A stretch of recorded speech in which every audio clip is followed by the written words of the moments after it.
Hello guys, welcome back to my channel. कैसे हैं आप सब? आई होप आप सब ठीक होंगे। तो आज है 24 तारीख और आज है तजिका एकादशी का व्रत। तो वो आए हुए हैं कहानी सुनने के लिए। तो मैं सुना रही हूँ ताई और मम्मी जी को एकादशी के व्रत की कहानी। कहानी कुछ इस प्रकार से है, आप भी सुने। श्रावण कृष्ण एकादशी व्रत कथा।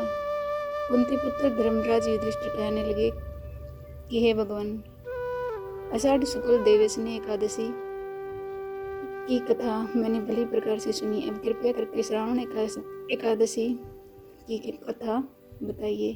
श्री कृष्ण भगवान कहने लगे कि हे युधिष्ठिर, इस एकादशी की कथा एक समय स्वयं ब्रह्मा जी ने देवर्षि नारद से कही थी, वही मैं तुमसे कहता हूँ। नारद जी ने ब्रह्मा जी से पूछा था कि हे पितामह, श्रावण मास के कृष्ण पक्ष की एकादशी की कथा सुनने की मेरी इच्छा है।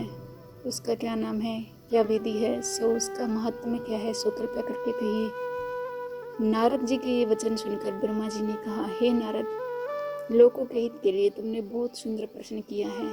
श्रावण मास की कृष्ण एकादशी का नाम कामिका है। उसके सुनने मात्र से वाजपेयी का फल मिलता है। इस दिन शंख चक्र गदाधारी विष्णु भगवान का पूजन होता है, जिनके नाम श्रीधर, हरि, विष्णु, माधव, मधुसूदन है। उनकी पूजा करने से जो फल मिलता है सो सुनो। जो फल गंगा, काशी और पुष्कर स्नान से मिलता है वह विष्णु भगवान के पूजन से मिलता है। जो फल सूर्य एवं चंद्र ग्रहण पर कुरुक्षेत्र और काशी में स्नान करने से, समुद्र वन सहित पृथ्वी दान करने से, सिंह राशि के बृहस्पति में गोदावरी नदी में स्नान करने से भी प्राप्त नहीं होता, वह भगवान विष्णु के पूजन से मिलता है। जो मनुष्य श्रावण में भगवान का पूजन करते हैं उनसे देवता, गंधर्व और सूर्य आदि सब पूजित हो जाते हैं। अतः पापों से डरने वाले मनुष्यों को कामिका एकादशी का व्रत और विष्णु भगवान का पूजन अश्वमेव करना चाहिए। पाप रूपी कीचड़ में फंसे हुए और संसार रूपी समुद्र में डूबे मनुष्यों के लिए इस एकादशी का व्रत और भगवान विष्णु का पूजन अत्यंत आवश्यक है। इससे बढ़कर पापों के नाशों का कोई उपाय नहीं है। हे नारद, स्वयं भगवान ने यही कहा है कि कामिका व्रत से जीव को योनि को प्राप्त नहीं होता। जो मनुष्य इस एकादशी के दिन भक्तिपूर्वक तुलसी दल भगवान विष्णु को अर्पण करते हैं वे इस संसार के समस्त पापों से दूर रहते हैं। विष्णु भगवान रतन, मोती, मणि तथा आभूषण आदि से इतने प्रसन्न नहीं होते जितने तुलसी दल से प्रसन्न होते हैं। तुलसी दल पूजन का फल 4 भार चांदी और 1 भार स्वर्ण के दान के बराबर होता है। हे नारद, मैं स्वयं भगवान की अति प्रिय तुलसी को सदैव नमस्कार करता हूँ। तुलसी के पौधे को सींचने से मनुष्य की सब यातनाएं नष्ट हो जाती हैं।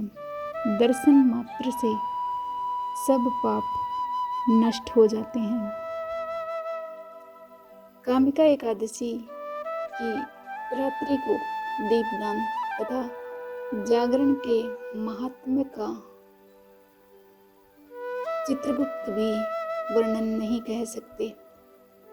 जो इस एकादशी की रात्रि को भगवान के मंदिर में दीपक जलाते हैं उनके पितृ स्वर्गलोक में अमृत पान करते हैं तथा जो घी या तेल का दीपक जलाते हैं वे 100 करोड़ दीपकों से प्रकाशित होकर सूर्यलोक को जाते हैं।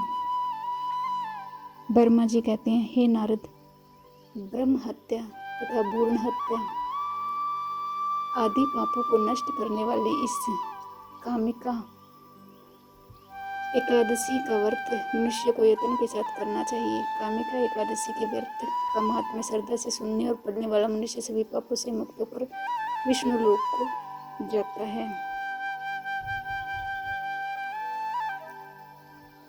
तो ये थी एकादशी के व्रत की कथा।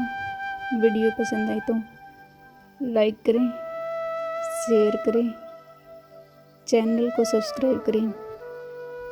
Thanks for watching.